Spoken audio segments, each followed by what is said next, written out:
no sé, pues hemos estado acostumbrados tal vez a escuchar, ¿no?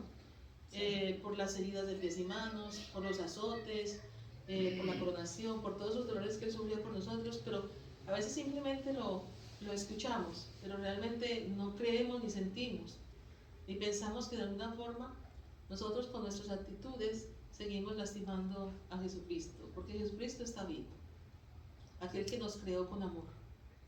Y siempre en el año litúrgico, pues que ahora empezamos a uno de los fuertes, el segundo tiempo fuerte, el primero fue Adviento, ¿verdad? Empezamos este tiempo fuerte, que es el periodo de Cuaresma, con el miércoles de ceniza, y que nos invita es esto, a que nosotros meditemos sobre qué vida estamos llevando, meditemos sobre la forma como estamos viviendo, y especialmente nuestra fe. Porque es que no puede haber un divorcio entre fe y vida. No, la fe no puede ser como en un área de la vida y la vida es otra cosa, no. Es toda una totalidad. Y la fe precisamente es eso, para vivir la vida con un sentido profundo. Por eso damos gracias, Señor, en esta noche. Le damos gracias por este tiempo que nos regala, que es un regalo, verdaderamente un privilegio. Y meditaba precisamente en la liturgia, con los comentarios de los padres de la iglesia, con las mismas lecturas que leímos, por ejemplo, hoy en la carta a los tesalonicenses, hablando acerca del poder de la palabra. O sea, todo se centra en la palabra. ¿Pero cuál palabra? La palabra de Dios. ¿Y qué es palabra de Dios? Vida. Entonces, si la palabra de Dios es vida, pues nosotros somos parte de esa palabra. Y todo lo que pasa y lo que hacemos en nuestra vida y lo que hacemos en nuestra historia es palabra. Y palabra de Dios que se cumple, para bien o para mal. Entonces por eso el Señor nos trae, porque nos ama, porque Él no quiere que ninguno de nosotros nos perdamos. Por eso yo les invito, hermanos y hermanas, y también a través de las redes, si alguien puede entrar en esta noche, pues en esta reflexión sobre la alegría de la palabra, sobre la importancia de la palabra, sobre que todo es palabra, no otras palabras, todo es palabra. Y nosotros, cuando meditamos sobre la palabra y las promesas de Dios, ¿qué estamos haciendo? Conociendo la historia de la salvación. Es eso. Y esa historia de la salvación nos la viene a revelar plenamente ¿quién? Jesucristo. Lo vamos a ver en las lecturas. Por eso vamos a comenzar con la primera lectura del libro del Génesis. Entramos ahora otra vez, ¿verdad? No voy a ampliar sobre esto porque ya lo hemos escuchado muchas veces. En estos 11 primeros capítulos del Génesis, porque este es del capítulo 9. Ya es como lo que viene después del diluvio, ¿verdad? Después del castigo, por decir así, después de la reprensión que Dios hace a la humanidad, entre paréntesis, ¿verdad? Porque este es un relato, pues de alguna forma simbólico. Es un mito, pero es un mito que podemos aplicar en todos los tiempos y en cada generación. Entonces, pero ¿qué es lo que Dios quiere mostrarnos a través de este relato? Y el autor sagrado dice que Dios siempre quiere mantener con nosotros su alianza. Su alianza. Porque Dios todo lo creó para que existiera eternamente, aún incluyendo imagínate, aún incluye su obra creadora, los animales, todas sus criaturas. Ellas también, Dios quiere que vivan, ¿verdad? De alguna forma, las ha creado para que nosotros de alguna forma disfrutemos. Dice que todo será renovado. Todo será renovado. También, entonces, pues en cada uno en su lugar, cada uno y cada cosa en lo que le corresponde, pero Dios quiere hacer otra nueva creación. Y esa nueva creación pues implica todo, las especies que Él creó, aquí como nos habla en el diluvio, cuando entran al arca, que es figura de la iglesia, ¿verdad? Y entran una especie de cada digamos, de cada obra de la creación, de cada especie, y entran al arca porque Dios quiere que subsista todo lo que Él creó. ¿Por qué? como nos dice en el Génesis, todo lo creó Dios, bueno. ¿No es así? Entonces, en ese pensamiento, con esa reflexión tan linda, leemos pues esta primera lectura del libro del Génesis, que dice así. En aquellos días, dijo Dios a Noé y a sus hijos, ahora establezco una alianza con ustedes y con sus descendientes, con todos los animales, dice, con todos los animales que los acompañaron, aves, ganados y fieras, con todos los que salieron del arca, con todo ser viviente sobre la tierra. Y es algo que a mí siempre me viene cuando se habla acerca de la obra creadora de Dios, incluyendo lo que son animales, incluyendo todo tipo de animales, porque Él creó animales terrestres, animales acuáticos, animales que también comparten con nosotros, por decir así, esa vida y este planeta que Dios pensó desde la eternidad. Y ahí es donde a mí me viene este pensamiento, cómo Dios se recreó creando, porque verdaderamente la obra de Dios es maravillosa. Imagínate Dios creando todo para nosotros, porque ¿quién disfruta de toda esta creación? Sino sus hijos e hijas. Nosotros disfrutamos de la belleza. Ahora el interrogante es, nosotros sí disfrutamos, sí contemplamos, o es que nos hemos entrado a una especie como de ceguera donde ya no podemos ver, porque estamos por el pecado como limitados en la vista. No vemos que hay un origen, que hay una fuente, que hay un creador. O sea, es tan necios, llegamos a ser tan necios que pensamos que Dios no existe. Y lo dice el salmista, ¿verdad? El necio piensa que Dios no existe. ¿Y qué es lo que hace el necio que piensa que Dios no existe? Se corrompe. ¿Por qué? ¿Por qué? Porque dice, si no hay Dios, pues aquí hago y deshago, que igual no tengo quien me juzgue, me corrija, o bueno, ¿qué ibas a decir? Apenas escuché que están preocupados los científicos porque esta nueva generación está perdiendo la capacidad de mirar a lo lejos, que estamos la mayoría del tiempo viendo a lo cerca, que es las pantallas, que estamos perdiendo nuestra mirada, nuestro foco de mirada hacia lo lejos. Entonces ahora ellos, los profesionales, están recomendando que la gente salga a practicar, mirar hacia las montañas, o mirar hacia las nubes, o mirar hacia los árboles, para que no se pierda esa capacidad de mirar a lo lejos. Y es una forma, digamos, visible, que nos habla también de lo que hay en el corazón. Perdimos la capacidad de mirar a lo lejos. O sea, nos olvidamos, ya no contemplamos, porque ya no podemos ver más de lo que vemos. Por ejemplo, como muchos hoy no reconocen que es un paraíso donde Dios nos ha puesto. Que si nos levantamos en la mañana a contemplar, ¿qué? El cielo, en la noche las estrellas, sí. De pronto a sentir la grandeza de Dios, la potencia, la impotencia, tanto en los océanos que los tenemos cerca, tanto que ahora tenemos la posibilidad de viajar y mirar desde el cielo esta cosa tan maravillosa. Y nosotros tan pequeños, y al mismo tiempo la sabiduría y la inteligencia que Dios le ha dado al ser humano, y no reconoce quién le ha dado esa sabiduría. Bueno, porque esto es lo que nos falta, es la sabiduría. 3 elementos importantes que dice, no recuerdo el padre de la iglesia, no recuerdo, pero lo decía creo que de ayer. Dice, era porque hablaba de la sabiduría en la carta a Santiago. Entonces hablaba de tres elementos que nos pueden ayudar a saber si nosotros tenemos la sabiduría o estamos trabajando para alcanzar la sabiduría de Dios, porque la sabiduría hay que pedirla y Dios la quiere dar.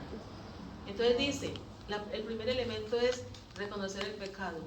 Mire que estos que no subieron al arca fue porque no reconocieron que eran pecadores y se burlaban de Noé porque les decía que se convirtieran y que entraran al arca, porque se iba a terminar todo, porque Dios estaba molesto con tanta maldad.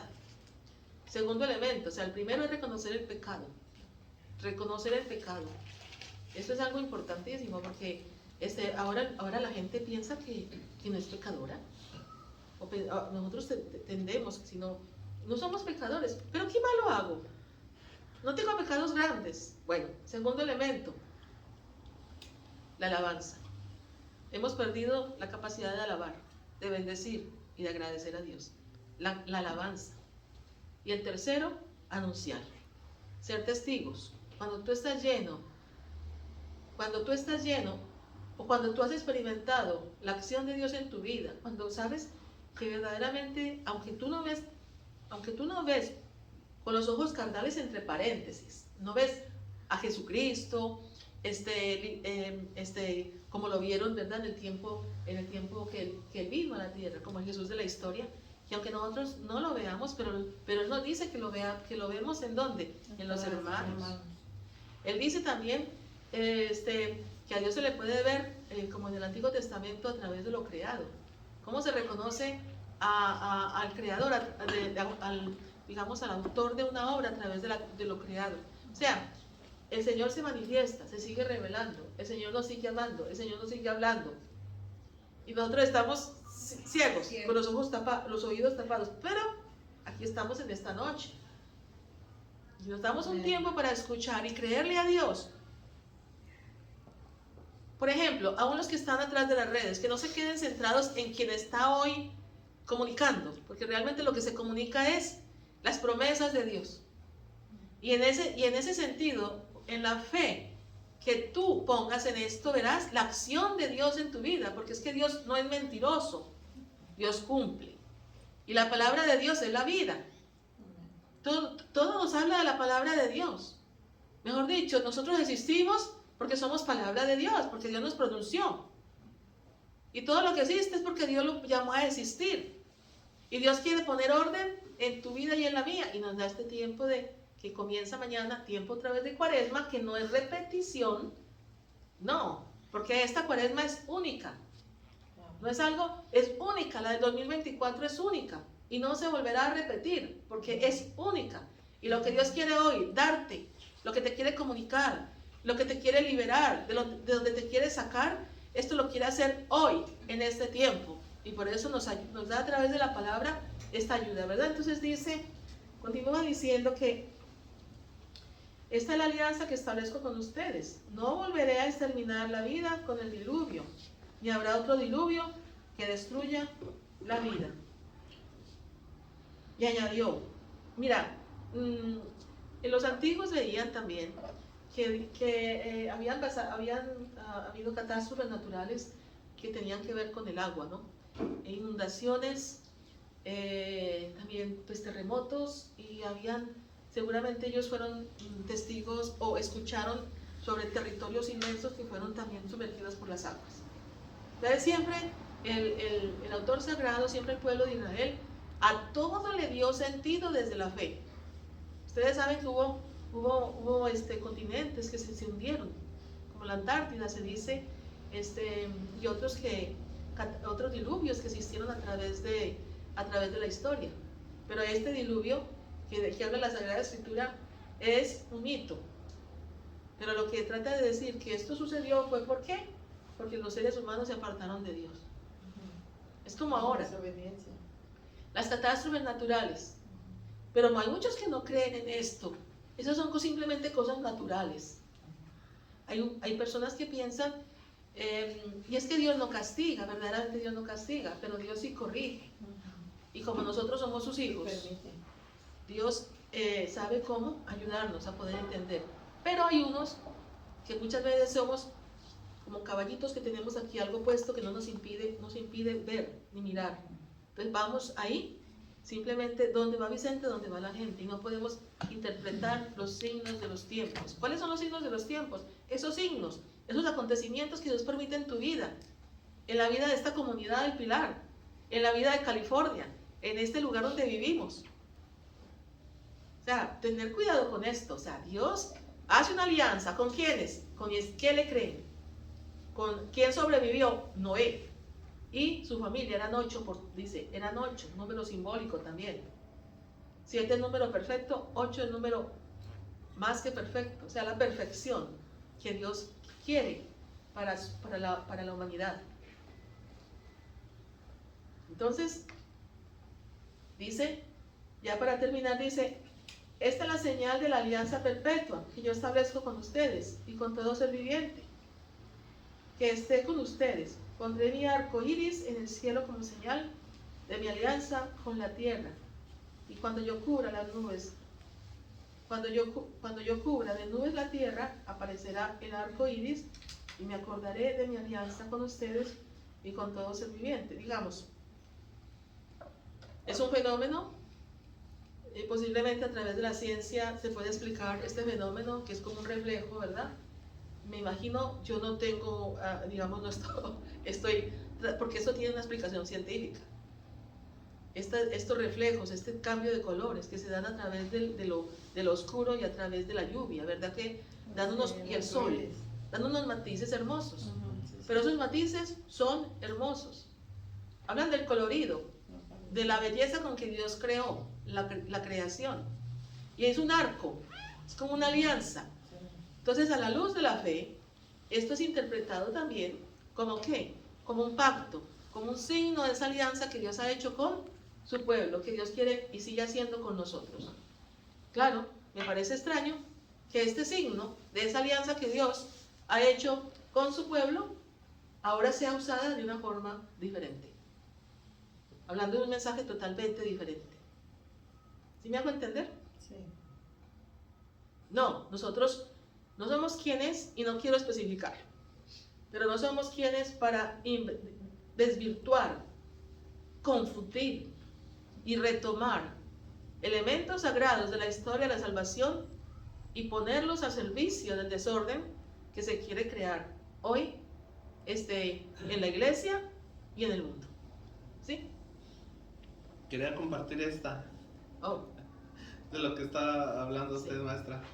Sí, Sí. es que Esta foto la tomé yo hace mucho tiempo y lo curioso de esto, de que esto ya nunca va a volver a pasar.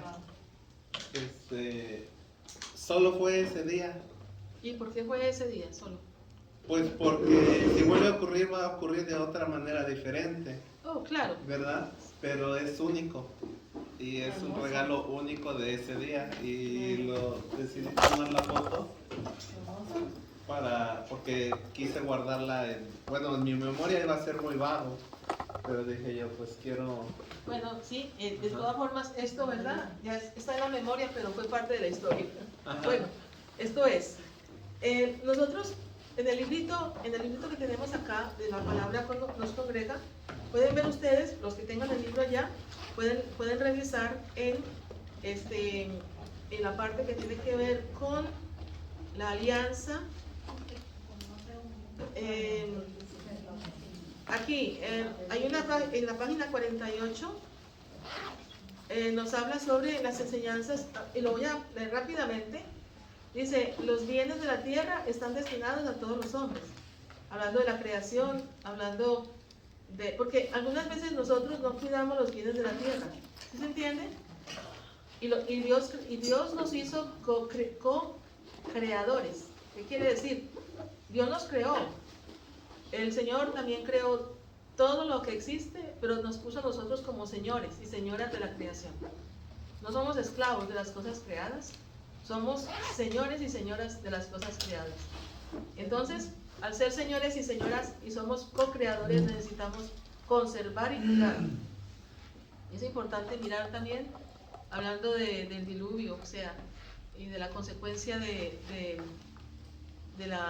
por qué se dio el diluvio, de ver de qué forma también hoy se está cuidando la obra creadora de Dios.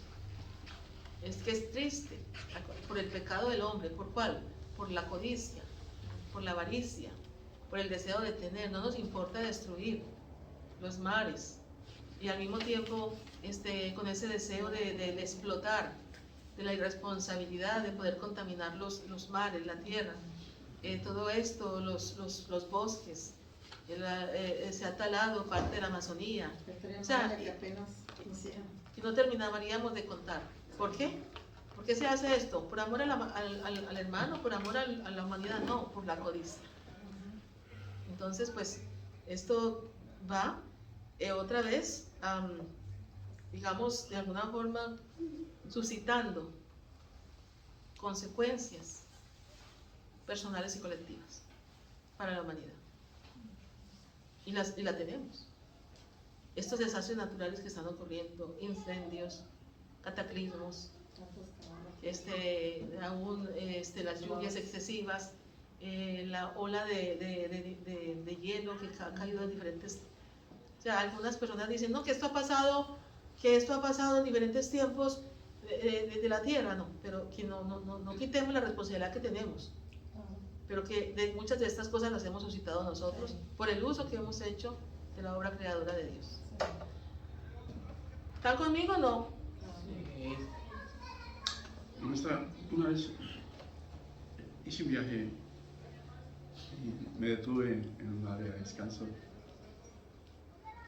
y me llamó la atención un sign, un letrero, y se ve un indio en su caballo y está llorando. Está un freeway hecho, smoke, choques, accidentes. Bueno, dice un poco sobre las enseñanzas del Vaticano II, donde en Gaudium Express, en el numeral 69, dice así: Dios ha destinado la tierra y cuando ella contiene para el uso de todos los hombres y los pueblos. Esto lo dice Vaticano II. En consecuencia, los bienes creados deben llegar a todos en forma equitativa, bajo la égida de la justicia y con la compañía de la caridad. Sean las que sean las formas de la propiedad adaptada a las instituciones legítimas de los pueblos, según las circunstancias diversas y variables, jamás debe perderse de vista este destino universal de los bienes. O sea, por la fe nosotros sabemos que los bienes no le pertenecen solo a algunos, sino a todos. Porque lo que Dios creó, lo creó para todos.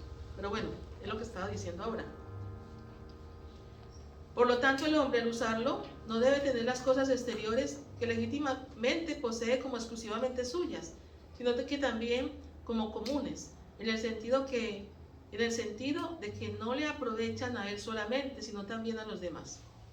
Por lo demás, el derecho a poseer una parte de bienes suficiente para sí mismos y para sus familias es un derecho que a todos les corresponde.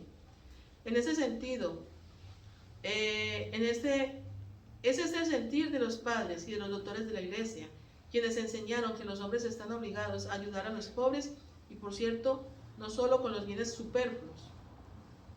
Quien se halla en situación de necesidad extrema, dice, miren lo que dice, tiene derecho a tomar de la riqueza ajena lo necesario para sí. Habiendo como hay tantos oprimidos actualmente por el hambre en el mundo, el Sacro Concilio urge a todos, particulares y autoridades, a que, acordándose de aquella frase de los padres, alimenta al que muere de hambre, porque si no lo alimentas, lo matas. Según las propias posibilidades, comuniquen y ofrezcan realmente sus bienes, ayudando en primer lugar a los pobres, tanto individuos como pueblos, a que puedan ayudarse a desarrollarse por sí mismos. Concilio Vaticano II, Gaudium Express. Entonces, ahí también van a encontrar al frente el pecado, castigo y salvación en los relatos de los orígenes, porque esta cuestión del diluvio es por la perversión de la humanidad. Primero fue la perversión, la maldad, la desobediencia entre Adán y Eva, luego vino la familia y luego la humanidad, la arrogancia. El arca, pues esa barca, no crean que la encontraron en el Ararat, dicen que ya se encontraron una gran arca, ¿verdad? Que seguramente era el arca de Noé. No, este es un relato, es un mito. Y esto no por eso, y no por esto deja de tener la riqueza que encierra. O sea, es una prefigura de lo que es la iglesia. ¿Por qué la iglesia? Por el pecado. La iglesia viene, ¿por qué? Por la desobediencia. Entonces el Señor crea su pueblo, ¿para qué? Pues para hacer un proyecto de amor, ¿verdad? Donde se manifieste su perdón y su misericordia. ¿Están conmigo? Sí. Lo importante es que esto se aplique hoy, porque la iglesia hoy es arca que Dios ha puesto para que nos salvemos, para que no nos quedemos sumergidos en la destrucción que trae como tal el pecado, personal familiar y colectivo. Estoy hablando un lenguaje conocido, ¿verdad? ¿Se aplica o no a nuestras vidas hoy? Porque si tú no le transmites a tus hijos lo que te da la iglesia, ¿y qué te da la iglesia? Las promesas de Dios, te da la palabra que es Cristo. ¿Qué te da la iglesia? Te da el camino que debes de seguir para ser feliz. Y ese es lo que tú tienes que transmitirle a tus hijos. Lo que tú debes de acoger, porque muchas veces nosotros tendemos a hacer lo que hace el mundo. Yo no quiero a Dios en mi vida, porque supuestamente Dios y las leyes de Dios no quieren que yo sea feliz. Y todo lo contrario, es lo que Dios quiere, es que tú y yo seamos felices. Que nosotros nos salvemos, digamos, de esas falsas seguridades. Porque hasta el final esperamos, como los que no quisieron entrar al arca, hasta el final, cuando ya vino, porque todavía empezó la lluvia y todavía, o sea, por decir así, ¿no? Pero muchas veces viendo tantos signos, tantas cosas, nosotros no acogemos y no le creemos a Dios. Entonces, ahorita vámonos a... Ve, no trajeron el material hoy, había material para hoy. ¿No le dieron nada? No, chiripada alcancé hoy esto para tocar así. ¿Cómo? Las llaves. De chiripada alcancé que me dieran las llaves. Otra vez usted me mandó un mensaje. Sí, yo puse copias, pero bueno, tal vez se recogieran las copias, pero está bien, ya de todas ¿Cuál maneras otra? estamos... yo Tiro, tengo a ver una si hay que material. es lo que estamos viendo ahora. Entonces, recuerde que estamos hablando acerca de la formación del Pentateuco, ¿verdad? Y de pronto se les hace un poquito, no sé si tedioso este material, pero es importante. Sobre todo, vamos a leer un poquito. Yo había terminado habíamos hablado del contenido, creo que había comenzado, escribió Moisés el Pentateuco, ¿verdad? Aquí no habíamos quedado, escribió Moisés el Pentateuco. ¿Qué dicen ustedes? Sí. Bueno, pues eso dice la Biblia. Eso dice la Biblia, pero vamos a escuchar. Recuerde que tenemos que saber entender lo que nos dice la Biblia. ¿Sí? Dice, la tradición judía, el Nuevo Testamento, dice, y la Iglesia durante muchos siglos han atribuido el Pentateuco a Moisés. Está bien. Todavía muchos piensan que sí, que Moisés escribió todo el Pentateuco, dice el Pentateuco. Resulta difícil imaginarlo, buscando papiro, tinta en medio del desierto, para poner por escrito unos recuerdos tan extensos. Es imposible que un mismo personaje hubiera escrito recuerdos tan extensos, ¿verdad? Que recogen tantos siglos de historia. Faltan muchos siglos para que Julio César escriba durante la campaña de la Guerra de Galias. Bueno, ¿cómo llegaron los antiguos a este convencimiento? El punto de partida podemos verlo en ciertas afirmaciones sueltas que presentan a Moisés escribiendo. Por ejemplo, en Éxodo 17:14. ¿Puedes buscarlo, por favor? En Éxodo 17:14, o sea, en la misma escritura nos dice que Moisés escribió el Pentateuco. Después de la batalla contra los amalecitas, recibe esta orden de Dios, dice. Bueno, aquí aparece, escríbelo en un libro de memorias. Eso dice, escríbelo en un libro de memorias. Poco más tarde, cuando nos encontramos en el monte Sinaí, se dice, entonces Moisés puso por escrito todas las palabras del Señor. Éxodo 24:4. Más aún, incluso las etapas del desierto se dice que fue consignado por escrito. Moisés registró las etapas de la marcha según la orden del Señor, número 33, 1, 2. La misma escritura está diciendo que Moisés escribió sobre los diferentes momentos que el pueblo de Israel pasó a través del desierto. Por último, al final del Deuteronomio se indica 3 veces en el mismo capítulo la actividad literaria de Moisés. Y dice, Moisés escribió esta ley y la consignó a los sacerdotes levitas. Es Deuteronomio 31:9. Aquel día Moisés escribió este cántico y se lo hizo aprender a los israelitas. Deuteronomio 31:22. Por cierto que este cántico siempre se canta en la Pascua, en la vigilia. Se había llevado a cabo una tarea tan variada, memorias de guerras, leyes, diario de viaje, cantos, nadie mejor que él. La escasez de tinta y papiro no representa problema. Para Dios nada es imposible. O sea, esto es algo que podríamos nosotros deducir, pero ya en la Edad Media, recuerde que estamos aplicando los estudios, digamos, los estudios los estudios académicos que pueden aplicarse a cualquier libro antiguo. Entonces, ya en la Edad Media dice, y la Biblia es un libro súper antiquísimo. Ahora nos damos cuenta que fue escrito, imagínate, y las primeras tradiciones escritas de la Biblia aparecen desde el siglo IX a.C. Posiblemente hay otros escritos, posiblemente de escritura cuneiforme, sea en piedra. Bueno, pero esto que nos presenta la Edad Media, dice, algunos judíos con espíritu crítico objetaban la teoría tradicional que Moisés debería haber contado su propia muerte, porque aparece en Deuteronomio 34, 5, 12. O sea, ¿cómo es posible que Moisés cuente su propia muerte? Entonces, objetaban los judíos de la Edad Media. Y dice, pero no fundió el pánico. Basta atribuir estos versos finales a Josué, su fiel amigo y discípulo. Incluso en el siglo XVIII, cuando comienza el estudio científico de la Biblia, se sigue pensando que Moisés era el autor del Pentateuco. Un poquito, es interesante, ¿no? Pero la Ilustración ha provocado un cambio demasiado fuerte en la conciencia europea para que se acepten las verdades tradicionales acríticamente.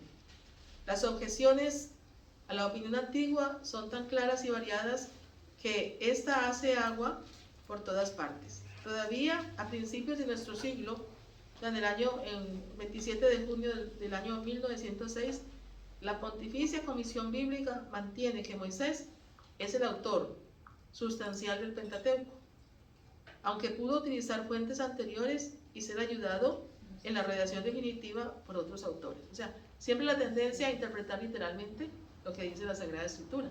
O sea, no ha sido fácil el aplicar los, digamos, métodos interpretativos que ahora, especialmente después de Vaticano II, nos ayudan para entender verdaderamente el mensaje del texto. ¿Están conmigo? Sí. Entonces, son ganas de salvar lo insalvable. Hoy día, una de las pocas cosas que se puede dar como absolutamente cierta en las investigaciones bíblicas es que Moisés no escribió el Pentateuco. Dice, ¿cómo se justifica este cambio tan radical? O sea, Moisés no escribió el Pentateuco. ¿Pero por qué? Aparecen entonces argumentos contra la teoría tradicional. ¿Cuáles son esos argumentos? Podemos agruparlos en los siguientes apartados, en lo que solo cito algunos ejemplos. Por ejemplo, el catálogo completo sería interminable. Por ejemplo, cortes y tropiezos en la narración. Cortes y tropiezos. Por ejemplo, el relato de la creación. Génesis, lo que decíamos, Génesis capítulo 1, versículo 1, hasta el capítulo 2, versículo 4.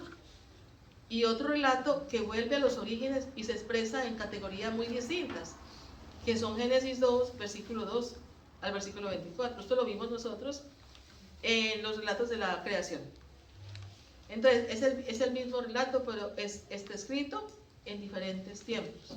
Uno en el siglo IX y otro en el siglo VI. Son dos relatos diferentes. ¿Están conmigo? No les interesa esto. Está muy difícil. Está muy interesante. O sea, estas son los argumentos que hoy podemos decir, que Moisés no escribió el Pentateuco. Entonces, estas son argumentos contra la teoría tradicional. ¿Cuál teoría tradicional? Que Moisés escribió el Pentateuco. ¿Por qué? Porque la misma Biblia lo dice. Hay otro. Después del nacimiento de Set, Génesis 4:26, se vuelve a los orígenes de Adán. Entonces, ¿esto qué quiere decir? De alguna forma, se nos está hablando de diferentes tiempos y de diferentes tradiciones, diferentes formas de expresar digamos, y de contar, digamos, una tradición, ¿verdad? Por ejemplo, el origen de la humanidad, el origen del pecado. Por ejemplo, en eso, lo que pasa es que como no tenemos tiempo ahorita de detenernos, esto sería bueno que ustedes luego lo leyeran en la casa. Por ejemplo, ¿o saben qué? La primera parte creo que ya ustedes la han leído conmigo varias veces, sobre el Génesis. Después del nacimiento de Seth, Génesis 4:26. ¿Por qué no están alertas con las Biblias para que a ver si podemos agarrar y van leyendo los diferentes relatos y la forma como lo redacta cada relato? Por ejemplo, Génesis 4:26, ¿quién lo tiene? Y Génesis 5:1. Vamos rápido. A ver, Antonio busque Génesis 4:26 y tú buscas Génesis 5:1. Son los después del nacimiento de Seth. 26 o 16. Génesis 4:26. 26. 26. Y luego se vuelven los orígenes de Adán, Génesis 5:1.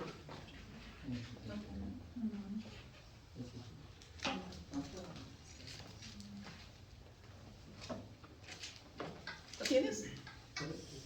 Génesis 5:1. 5:1. Sí, esta es la lista de los descendientes de Adán. Este es 5:1. Léalo por favor. Sí.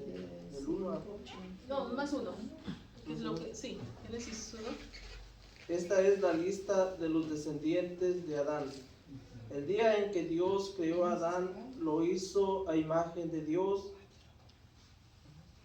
Sí, es el versículo 1. Lee el versículo 26. Sí. El ángel lo dejó.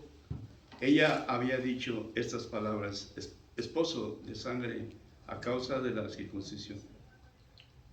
Capítulo 4:26. Sí, capítulo Del Génesis. 26. No del Éxodo. No, el Génesis. 4:26. Así El también 26 le dice: nació un hijo. también a Seth le nació un hijo, al que puso por nombre Enos. Y este fue el primero en invocar el nombre de Yahvé. Sí, entonces ve que son diferentes formas de hablar acerca del origen mismo, de, como dice acá, del nacimiento de Seth. Ahora, luego dice, en el Éxodo 19:24, ¿quién lo tiene? Éxodo 19:24. Dios ordena a Moisés que baje del monte y suba de nuevo con Aarón. Pero el relato se interrumpe para dar paso al decálogo. Estamos hablando acerca de tradiciones que se interrumpen. ¿Qué quiere decir esto? Que no puede ser obra de un solo autor. Porque lo que se trata de explicar es que fueron una obra escrita en diferentes tiempos y por diferentes autores. ¿Qué dice? Aquí está. Sí. Entonces Yahvé hizo llover del cielo sobre Sodoma y Gomorra azufre ardiendo que venía de Yahvé. Éxodo 19. No, yo tengo el 23. No, Éxodo 19:4. Y Yahvé prosiguió, anda bajo el cerro y sube luego con Aarón, pero que los sacerdotes y el pueblo no intenten traspasar el límite para subir hacia Yahvé, no sea que él los deje tendidos en el suelo. Hasta 24. Sigue otro poquito. Moisés pues bajó hasta el pueblo y les dijo, hasta el 24, ¿ya? ¿Sigo hasta 26? Sigue. Porque dice siguientes. Cuando dice siguientes es lo que sigue. Sí. Yo no sé, cerré la página.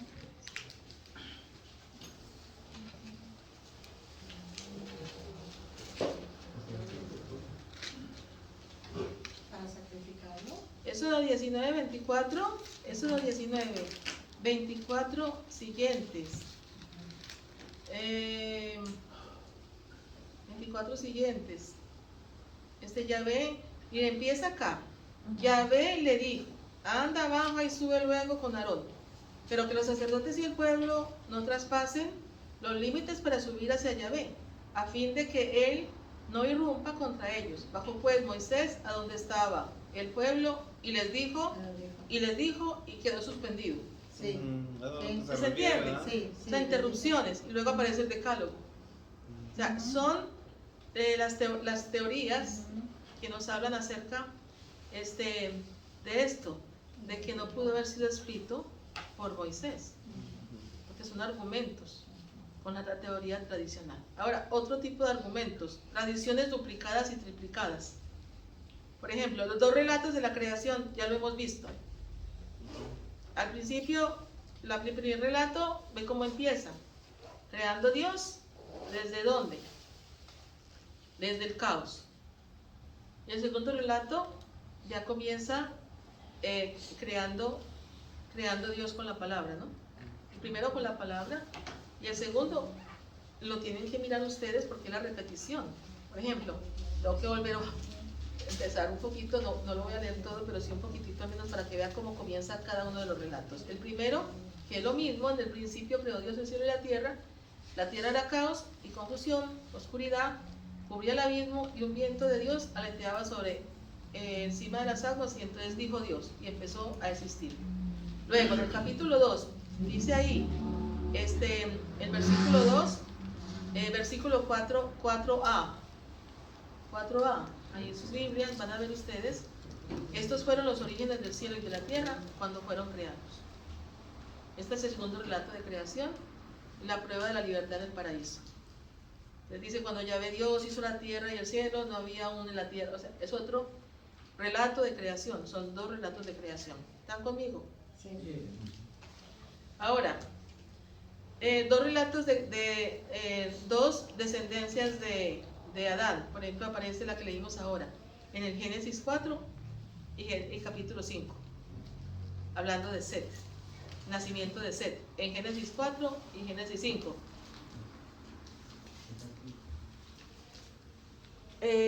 ¿Cómo van? ¿Se está entendiendo lo que estoy tratando de enseñarles? La otra semana les traigo el material. Entonces ustedes van a volver a leer y pueden ir en su casa a volver a verificar y a través de la Sagrada Escritura ampliar un poquito más lo que estamos viendo ahora. Dice, dos relatos del diluvio mezclados que aparecen desde el capítulo 6 hasta el capítulo 9. Hay dos relatos de diluvio, entonces mezclados. Entonces, eso, al leer el capítulo 6 al 9, se van a dar cuenta que aparecen dos tradiciones del diluvio entremezcladas en estos primeros capítulos del Génesis. Luego, dos pactos de Dios con Abraham, donde aparecen en el capítulo 15 y capítulo 17. Son dos pactos de Dios con Abraham. Dos relatos de la vocación de Moisés también. En Génesis 3, Éxodo 3 y Éxodo 6. Dos promulgaciones del Decálogo, Éxodo 20 y Deuteronomio 5. Y así sucesivamente, la ley sobre los esclavos, leyes sobre el homicidio, y diversos decálogos, catálogos de fiestas, que por ejemplo Éxodo 23, 14 siguientes, 34, 18 siguientes, Deuteronomio. Vamos a mirar esos diversos catálogos de fiestas. Lea por ejemplo usted Éxodo 23, 14 siguientes, la primera parte. Antonio, Éxodo 34, 18 siguientes. Luego tú, Deuteronomio 16, 1 siguientes.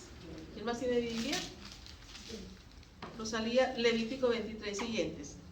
Vamos a leer esto. Levítico 23, 4 siguientes. Deuteronomio 16, 1 siguientes. ¿Y yo Éxodo?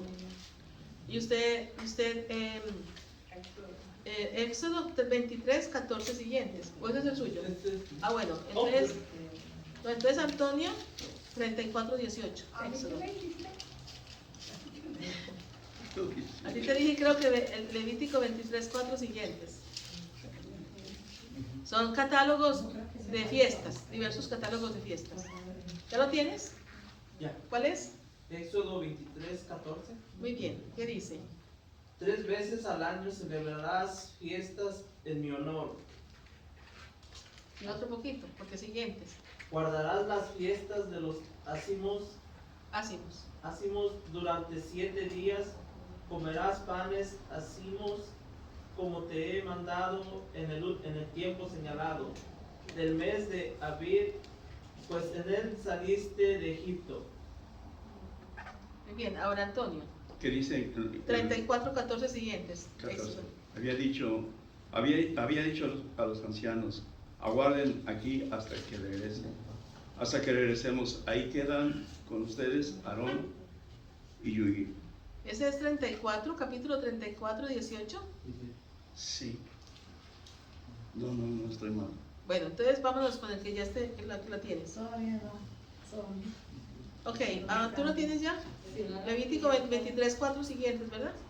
Dijo Yahvé a Moisés, di a los israelitas las solemnidades de Sí. Yahvé en las que convocará la asamblea santa con estas. 6 días se trabajarán, pero el séptimo Ya estoy en el- día será un gran descanso, reunión sagrada, no haréis en el trabajo alguno. Ok, Éxodo Será, 24. será descanso consagrado a Yahvé, donde quiera que habitéis. Estas son las solemnidades de Yahvé, las reuniones sagradas a las que convocaréis en las fechas establecidas. Y ahí seguirá, ¿verdad? Pero es otro catálogo de fechas establecidas, ¿verdad? Fiestas establecidas, o sea, hay varios. Entonces no es uniforme. ¿Qué quiere decir? Se dan en diferentes tiempos de acuerdo con la realidad que está viviendo el pueblo. Y ya ¿quién más? ¿Quién más? ¿Tú tienes alguna? Bueno. Ahora, luego de esto, vamos a mirar para la otra semana, porque aquí solamente voy a terminar, para luego empezar con Abraham. Tradiciones distintas, incluso opuestas. Hay también tradiciones que parece que cambian, ¿verdad? Me parece que aparecen con otras variantes y algunas veces también aparecen diferentes. Bueno, yo ahorita creo que los voy a dejar hasta ahí. Sí. Porque me parece importante que ustedes vean esto, que al menos lo escuchen, para que vean que hay razones por las cuales digamos, el estudio bíblico a través de estos argumentos han concluido que no puede ser Moisés el autor de todo el libro del Pentateuco o del libro del Pentateuco. Sí, porque si él hubiera sido el único autor, hubiera sido consistente Exactamente. y no hubiera habido tantos versículos sin completar. Exactamente, es que el canonizador le tocó, digamos, organizar todas las tradiciones que había recopilado, porque recuerden que esto lo hicieron fue hasta el siglo IV, antes de Cristo. ¿Sí? Ya le encontré. A ver. El 16 al 1 siguiente, ¿verdad? Sí. Nota el mes de Abib para celebrar en él la Pascua, en honor de Yahvé, ya que en ese mes te sacó de Egipto durante la noche. En la Pascua sacrificarás a Yahvé bueyes y ovejas en el lugar que él haya elegido para morada de su nombre. O sea que ustedes lo que van a hacer cuando reciban el material es subrayar, buscar en la escritura para que puedan ustedes como entender mejor en la cuestión de estas teorías, porque son teorías, pero igual vemos nosotros esas diferencias tan grandes dentro de la Sagrada Escritura, en la redacción. Entonces, cuando aplicamos el método literal, nosotros muchas veces nos cuesta dificultad contradecir algunas afirmaciones que tiene la misma escritura, como en este caso, estos versículos que leímos anteriormente sobre las órdenes que Dios le había dado a Moisés para escribir. Pero recuerden que también los judíos tenían, digamos, este método o esta técnica de ponerle el nombre del libro a un personaje representativo. En este caso, era importante que para el pueblo judío quedara registrado en su memoria para acoger las tradiciones que habían dicho acerca de esas primeras épocas en las que el pueblo de Israel experimentó lo que fue la esclavitud y también la liberación. Estos tiempos importantes, centrales dentro de lo que es la historia de la salvación. A ver, hermanos, mírenme. ¿Esto es importante? Pues sí. Pero esto también nos hace entender que la escritura es el libro del pueblo, es un libro del pueblo. Y que estas tradiciones fueron recogidas a lo largo del caminar del pueblo. Y fueron, digamos, en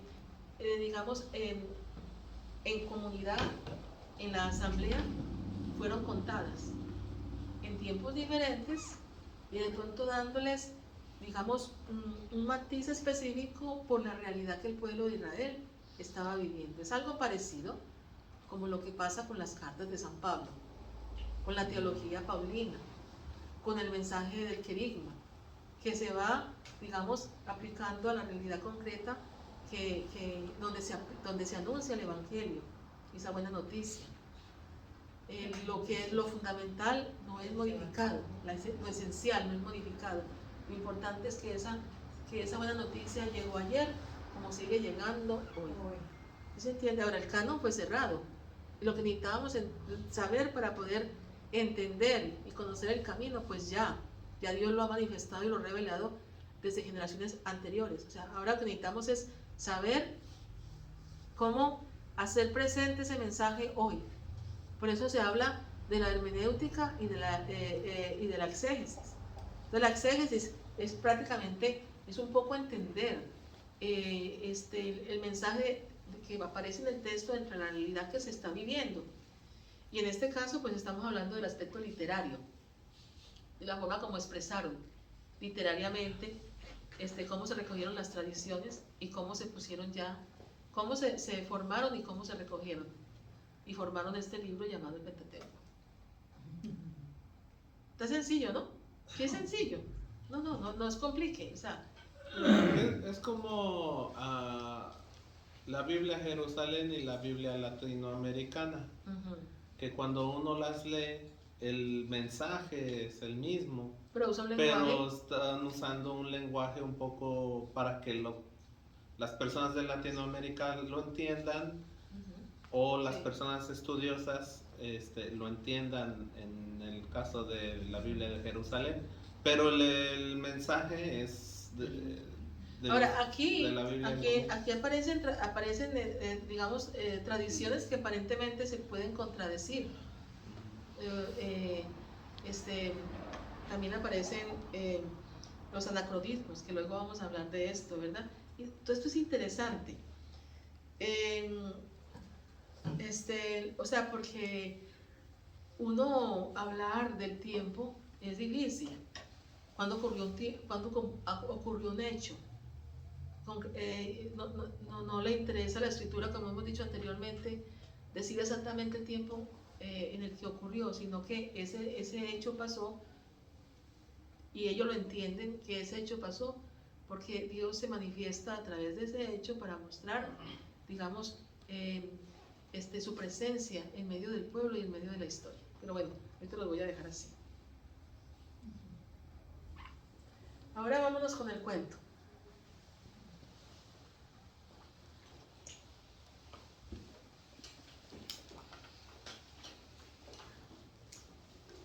¿Me hago una pregunta?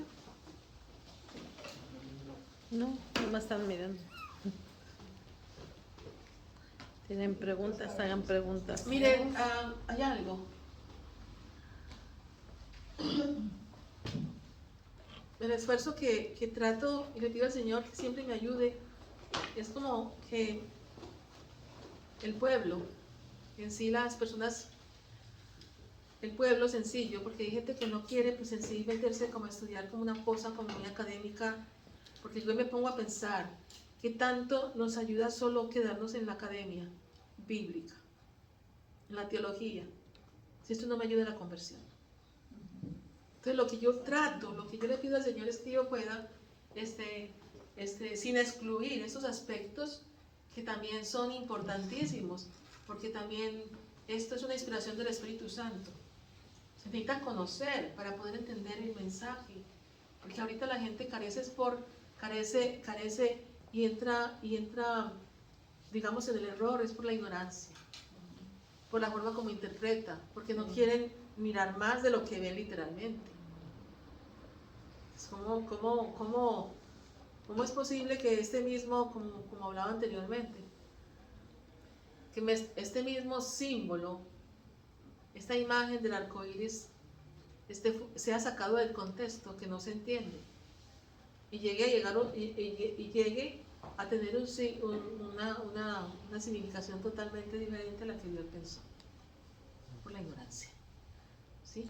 A veces, bueno, yo comentando lo que dice, yo a veces por eso digo, a veces puedo estar en mi casa bien tranquila, sin hacer nada, pero digo, hago mi esfuerzo, aunque tengo fallas luego en Facebook, para transmitir esto, porque como dice usted, si no transmitimos el Evangelio correctamente, no sabemos leer una Biblia, ¿cómo vamos a comprender quién está hablando por medio de esa Biblia, verdad? Que es Dios. Y como ahorita que estoy yo estudiando en la Universidad Católica, me doy cuenta de muchas cosas e importancia de lo que usted recalca, que a veces no ponemos atención. Ahorita estoy estudiando el hebreo, que dije, oye, cuántos garabatos, y tengo que aprenderlos, porque el Génesis así lo escribían y tenemos que comprender. Y ahora la entiendo más, el sacrificio que hace usted, y valoro más lo que hace maestra. Gracias, Esperanza. A mí me dice el Señor, envejece en tu labor. Porque algunas veces, pues, pareciera que no pasa nada. Pareciera que yo los veo así como con sus caritas. Digo yo, Señor, ¿qué estoy haciendo? Pero tengo que hacerlo. O sea, y ya vamos ya vamos con el puentecito, ya vamos con la segunda lectura, y ya vamos con la reflexión, que es lo que nos gusta. Y de verdad que nos toca, y esto también es parte, pero ¿por qué? Usted cuando escruta, usted cuando estudia la escritura, cuando usted se sienta a rezar, usted puede rezar con la escritura, pero ¿cómo? Escrutándola. ¿Y cómo es escrutarla? Leer los comentarios. Y todo esto porque hay gente que también lee los comentarios, tampoco los entienden mucho. Pero bueno, está bien, al menos hace el esfuerzo de leer los comentarios. Por eso es importante también una guía. Por ejemplo, el hebreo. Te aseguro, Esperanza, que lo vas a ver, te vas a acordar de los garabitos, ¿verdad? Porque para mí ha sido de las cosas más difíciles. Siempre me ha costado mucho las lenguas, de ver el hebreo, el griego, arameo no vimos, pero son lenguas muertas y que se necesitan ¿para qué? Para mejor entender el mensaje bíblico. Los protestantes usan mucho la parte gramatical. Esta es la gramática, esta es la parte literaria, este es el género literario, la estructura literaria, de lo que estoy hablando ahora, tradiciones. Hay veces también los protestantes usan mucho, pero los que estudian un poquito más, hay unos que estudian mucho y saben todas estas herramientas y métodos que se aplican a la escritura, pero muchos no quieren hacerlo públicamente porque entraríamos a lo mismo. No habría, digamos, una forma como, no habrían razones para poder refutar la verdad contenida y enseñada por la Iglesia Católica. Lo que dices tú, que como que no sentimos nada. Yo vi en la televisión una señora que dice que ella era testiga de Jehová, después ya no quiso ser, y una amiga o vecina se estuvo 6 meses rogándole. ¿Cómo nos cansamos rápido a veces que nos dicen no? Ay, bueno, no quiso. Y yo le digo a mi hermana, mira, hasta se me ponía la piel chinita, y dijo, este cristiano parecía testigo de Jehová, porque nosotros insistimos, y a veces, como tú sí, pero a veces uno que se cansa dice, ay, pues no quiere, pero ahí lo dejamos. Pero también hace Todos nos cansamos, pero la palabra aquí nosotros tenemos, como dice, ¿verdad? El salmista dice, tenemos una señal grande. Dice, el misterio escondido de los ángeles. ¿Para hacer la guerra con qué? Con su palabra. O sea, la palabra tiene poder. Y realmente aquí nos reunimos es para escuchar la palabra, para conocer mejor la palabra, No para que se queden simplemente con lo que escucharon hablar aquí, ¿verdad? Sino para que ustedes sigan profundizándolo con la ayuda del Espíritu Santo. Porque yo les aseguro, si ustedes buscan la sabiduría y la piden, Dios se las da. Y vuelvo a repetir, ¿qué es la sabiduría? Reconocer Es el pecado. la capacidad, muy bien, reconocer el pecado. Y esto lo dicen los padres de la iglesia. Alabar a Dios. Alabar a Dios y A evangelizar. evangelizar. O compartir, que es dar testimonio. ¿Sí? Y nosotros seremos la iglesia que vamos a levantar a nuestra comunidad, dando un buen testimonio de evangelización con el mismo testimonio de nosotros. Por eso dije, bueno, ¿por qué me pregunté esto antes de meterme a la universidad? ¿Por qué quiero hacerlo? Si no voy a hacer una buena discernimiento, evangelización, o como dice usted, que estemos bien con Dios, ¿qué voy a aprender, verdad? Entonces eso es muy importante, que nosotros metámonos en la Biblia, escudriñemos cada parte para poder comprender la palabra de Dios. Porque hay muchos que estudian, pero no entienden nada. Porque no le han pedido la sabiduría a Dios. Porque una cosa es lo que te da la carne y lo que te da la razón, y otra lo que Dios te revela, el Espíritu Santo. Que hay muchos que saben de Biblia, pero en vez de fomentar la fe, les ayudas a perderla. Porque miren lo que estoy haciendo. Estoy hablando acerca de algo que contradice lo que dice la palabra en algunos versículos. Pero miren la forma como se está presentando. Esto no es lo fundamental, la interpretación literal. Detrás del texto hay algo mucho más grande, la historia, donde Dios revela sus proyectos de amor para nosotros. Y ahí están impresos. No es algo no es como un bloque monolítico, que quiere decir como una voz de Dios que llegó y agarró al geógrafo y empezó a Moisés y a Moisés. No, porque la palabra de Dios es la vida de un pueblo, y es la vida de un pueblo transmitida de generación en generación, y transmitida, y se va extendiendo, y entonces tú vas y cuentas lo que Dios hizo, por ejemplo, en el desierto, cómo abrió el mar, de pronto cómo surge la humanidad después de, digamos, O el maná que cayó del exactamente, ¿sí? En una clase que tuve de lo de hebreo, fíjense que mucha gente no sabemos que antes de que escribieran la Biblia, escribían garabatos. Para traducir toda esa Biblia tomó mucho tiempo, y antes se ponían como onditas lo que era el mar, la crucecita que era un pez. Esa escritura cuneiforme. Ajá, exactamente. Escritura cuneiforme, y eso era antes aún de cuando se comenzó a hablar acerca de las tradiciones. Ajá, y es cuando la primera Biblia es cuando una persona se tomaba meses para hacerla, y después volvían a hacer otra y tenían que hacer varias copias de esa misma. Y dije, cuánta paciencia para esa persona que escribía la Biblia tantas veces para poderla traducir, para poderla compartir a otra persona. Sí, porque no existían los métodos que tenemos ahora, la imprenta. Todo era a mano, y era ya sea en piel de animal, o era en un tallo sacado de un árbol llamado el papiro. Y en hebreo.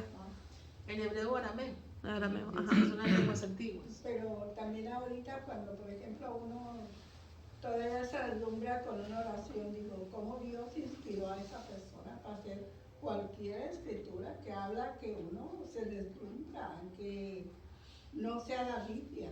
Porque llegaron a ser piezas literarias hermosas de la literatura universal. Llegaron a ser algunas partes del libro de Job, varios de los libros del Antiguo Testamento son piezas literarias de la literatura universal. Porque el Espíritu Santo pues actúa, y actuó y sigue actuando. Y usted ve unos comentarios hermosos, algo que llena el corazón, algo que da respuesta y que ilumina estos padres de la iglesia. Solo que nosotros pues no leemos, no indagamos, no buscamos. Y es muy importante esto, vivirlo en la iglesia, vivirlo como comunidad.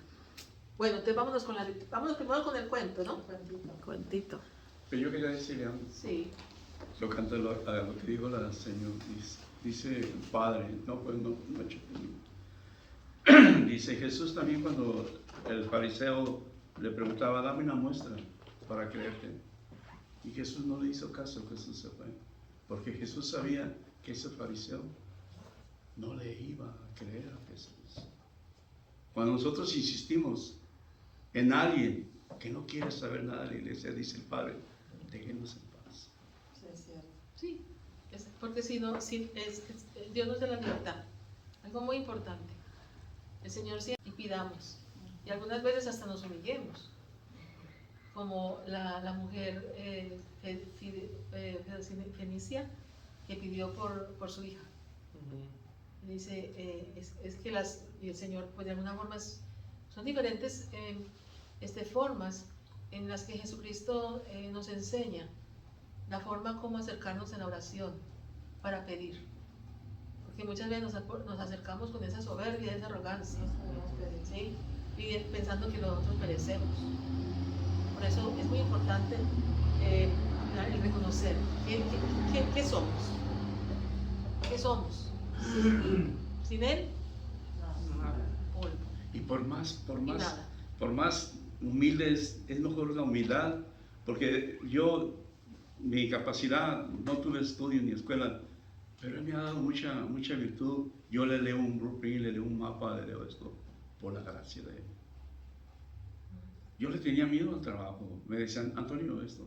No, yo no puedo. No digas eso. No. Deja que te expliquen y a ver qué. Decía, qué simple es. Qué sencillo era. Nunca te niegues, decía, y mucho menos a conocer al Señor. Lo más hermoso. Él te va a dar lo tuyo. Sí. Él te va a dar lo que tú necesitas. No necesitas ser un catedrático. Jesús no quiere eso. Jesús quiere un corazón humilde. Humilde, dispuesto a amar. Voy a leer el cuento, porque me vienen muchas ideas ahorita, pero mejor leo el cuento, ¿sí? Para seguir con ustedes, ¿no? Vamos a leer. Dice, corazón demasiado grande.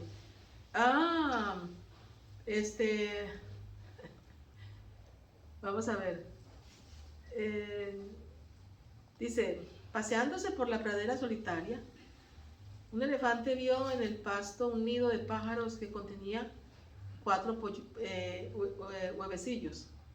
Ninguna ave estaba empollándolos, por lo cual el elefante comenzó a bramar como llamando a la madre. Esta, quizá llena de miedo, no acudió. Entonces el elefante, lleno de amor entrañable, pensó, aplíquenlo en cuestión de la interpretación de la palabra. Yo no debo dejar de morir las vidas de estos huevos, que estos huevos encierran. Yo mismo voy a empollarlos. Con todo cuidado el elefante se sentó sobre el nido, pero su enorme cuerpo lo aplastó todo. Cuando se dio cuenta del resultado, meneando tristemente la trompa, comenzó a llorar arrepentido diciendo, ¿cómo es posible que yo sea tan necio?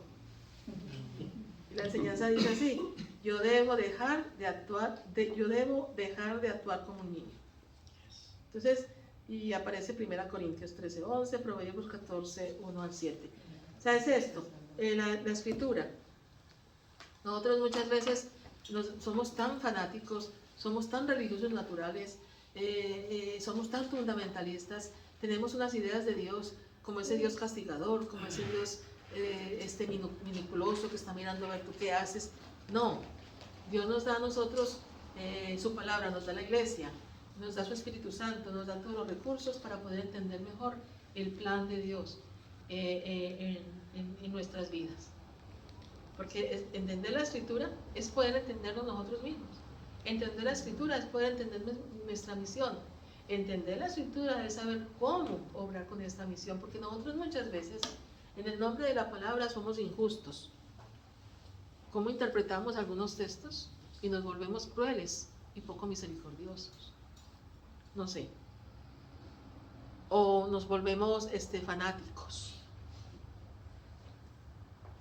Y empezamos a excluir, a apuntar, bueno, etcétera, etcétera. Sí. Vamos con las últimas dos Y lecturas. quieren que seamos como ellos son.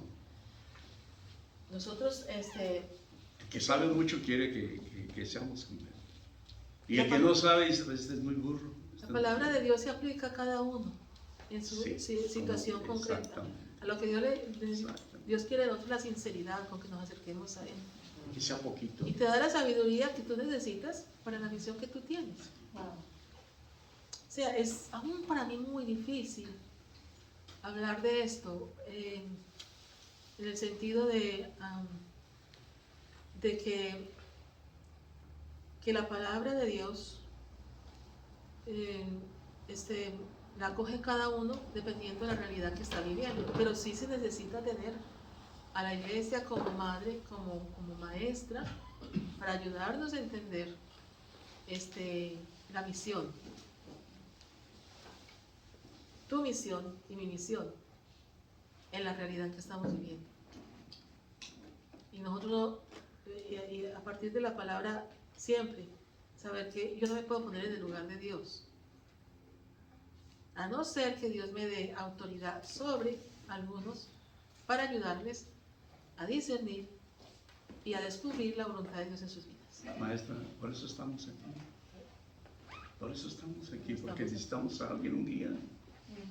Y no le hace que me vaya vacío. Al rato le va a decir, esto te quiso decir por medio de Beatriz. Sigue donde estás, ahí quiero que estés. Y Antonio, es un misterio, de verdad, yo se los digo, porque yo no soy nada, realmente yo simplemente soy el instrumento que Dios está usando para que esta palabra llegue a ti y a mí. Que tiene que haber alguien que comunique, pero ¿qué se comunica? Es palabra, una palabra que quiere hacerse carne, en ti y en mí. ¿Sí se entiende? Sí. Y aquí no vengo a decir que lo que es que yo lo que enseño no es mi enseñanza, es lo que nos da la iglesia. Y yo me baso en todo lo que nos da la iglesia. Y busco estas herramientas, ¿para qué? Para no convertirme en libre intérprete de la palabra.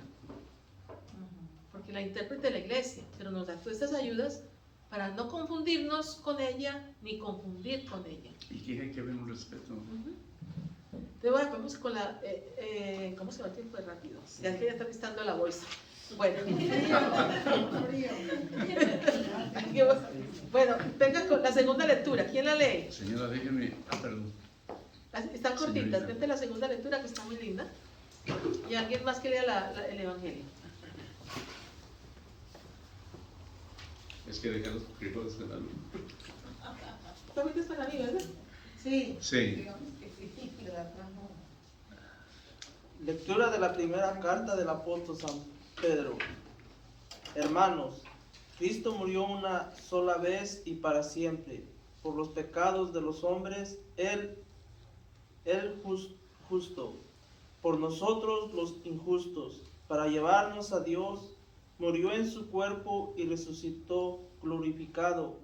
En esta ocasión fue el proclamar su mensaje a los espíritus encarcelados que habían sido rebeldes en los tiempos de Noé, cuando la paciencia de Dios aguardaba mientras se construía el arca en la que unos pocos 8 personas se salvaron flotando sobre el agua. Aquella agua era figura del bautismo que ahora los salva a ustedes y que no consiste en quitar la inmundicia corporal, sino en el compromiso de vivir con una buena conciencia ante Dios por la resurrección de Cristo Jesús, Señor nuestro, que subió al cielo y está a la derecha de Dios, a quien están sometidos los ángeles, las potestades y las virtudes. Palabra de Dios. ¿El Evangelio? La segunda, ¿cuál dijiste tú? Sí. El Evangelio, Antonio, el Evangelio. Aquí está. La maestra lo tiene listo ahí.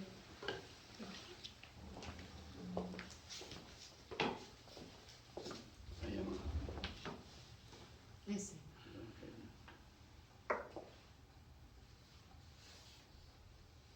Lectura del Santo Evangelio según San Marcos. En aquel tiempo, el Espíritu impulsó a Jesús a retirarse al desierto, donde permaneció 40 días y fue tentado por Satanás.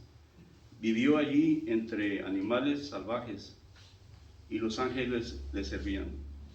Después de que arrestaron a Juan el Bautista, Jesús se fue a Galilea para predicar el Evangelio de Dios y decir: se ha cumplido el tiempo y el reino de Dios está cerca. Arrepíntanse y crean en el Evangelio. Entonces, hasta ahí. Ya la vamos. Como no lo estamos proclamando, por eso no decimos palabra de Dios. No estamos en una clase, pues en un espacio de formación, aunque es palabra de Dios. Es palabra de Dios. Esta segunda lectura, pues hermosa, ¿no? De la carta del apóstol San Pedro.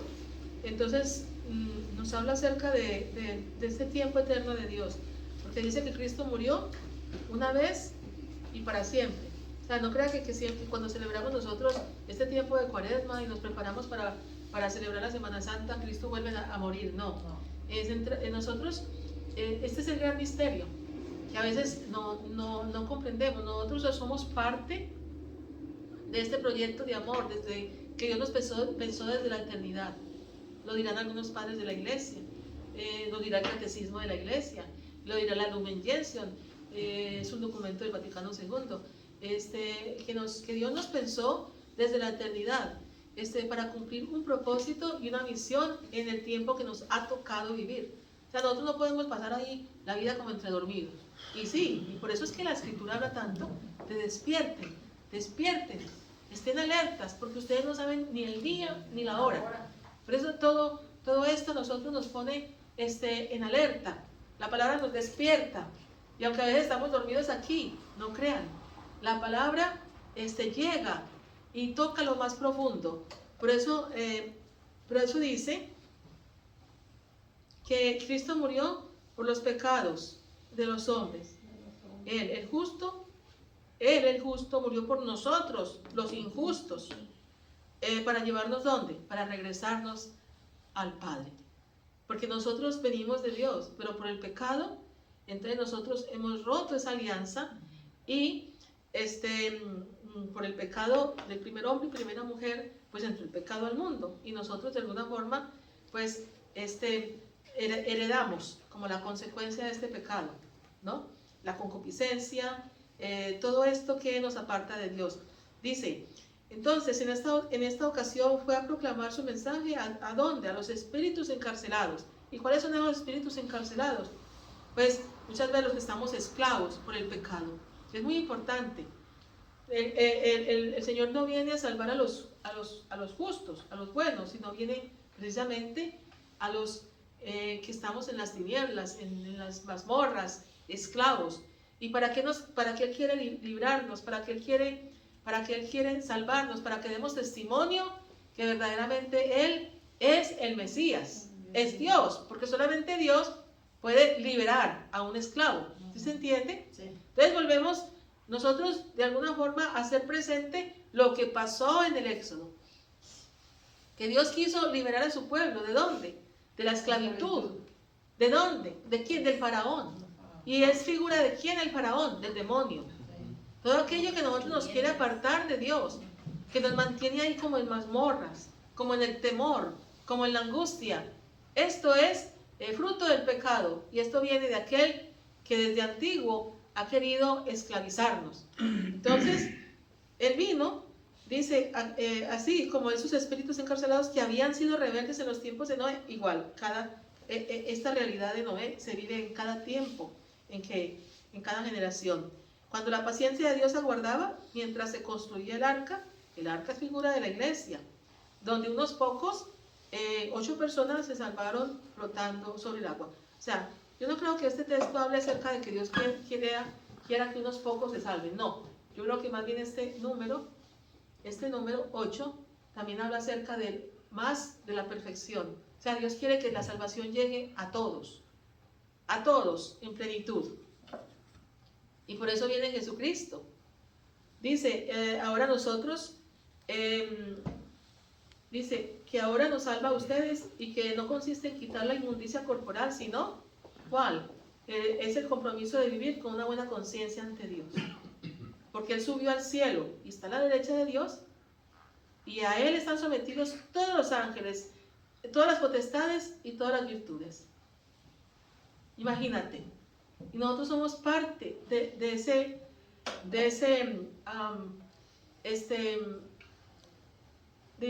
digamos, de esa realidad, de esa dimensión gloriosa de Dios.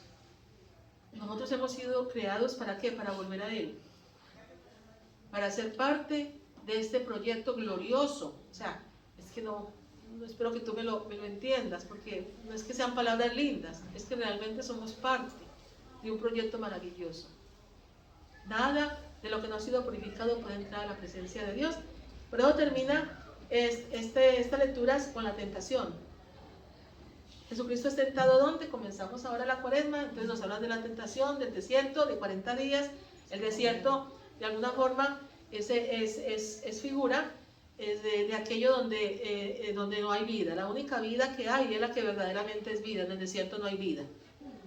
¿Quién actúa en el desierto? Dios, que es verdaderamente el único que vive. Principio de todo lo que existe. A ver si me hago entender. En el desierto todo puede ser alucinación. Y el único que actúa en el desierto, el pueblo de Israel fue tentado.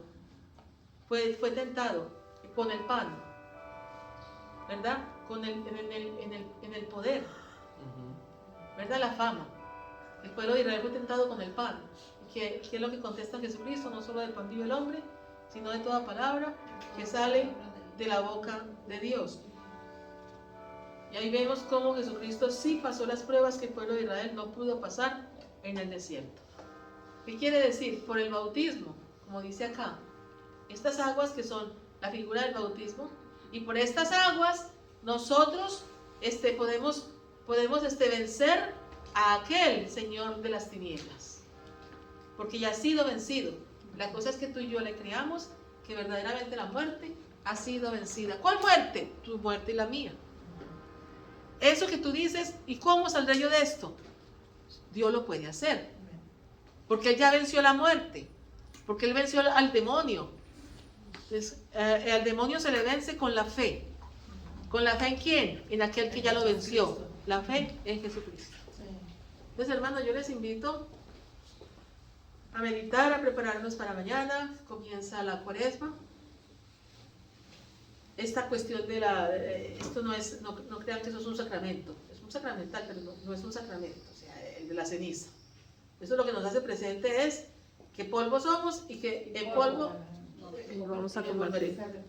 Entonces nos necesitamos arrepentir, porque lo que Dios quiere es sacarnos y darnos la nueva naturaleza traída por Cristo. Te la quiere dar a ti y me la quiere dar a mí. Y yo les invito a que nos vamos contentos en esta noche, que vamos con su paz. No tenemos mayor riqueza, no tenemos algo que podamos comprar, si no es por la preciosa sangre de Jesucristo, sino esa paz que solamente nos puede dar Él. Amén. Entonces que el Señor nos dé en esta noche su paz y su alegría. Es lo más grande, es el regalo más grande, es el tesoro más grande que nosotros podemos tener. Ir en paz, confiando que verdaderamente Él está en medio de nosotros, que nos ama, que ha vencido la muerte. Que ¿quién contra Dios? Si Él está con nosotros, ¿quién contra nosotros? Como dice Teresa de Ávila, nada te turbe, nada te espante. Quien tiene a Dios, nada le falta.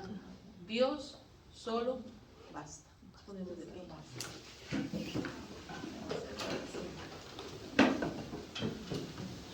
Te damos gracias, Señor, en esta noche por esta palabra de vida. Te damos gracias por tu amor, tu fidelidad. Te pedimos, Señor, la gracia de poder perseverar, Señor, de vivir con alegría y entusiasmo, Señor, que sabemos que es una gracia. Danos, Señor, de ese pan que solamente tú puedes dar, de esa agua que solamente tú puedes dar. Que nos ayude, Señor, a seguir caminando en este desierto, para que algún día podamos, Señor, participar plenamente de lo que es el cielo. Amén. Padre nuestro que estás en el cielo, santificado sea tu nombre. Venga a nosotros tu reino, hágase tu voluntad en la tierra como en el cielo.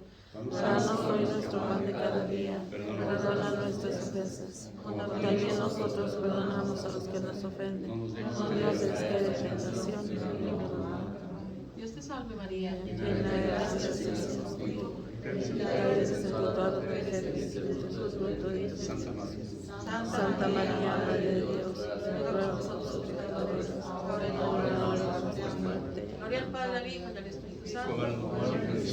Siempre por los siglos de los siglos. Que el Señor nos bendiga y nos guarde, nos muestre su rostro y tenga misericordia de nosotros.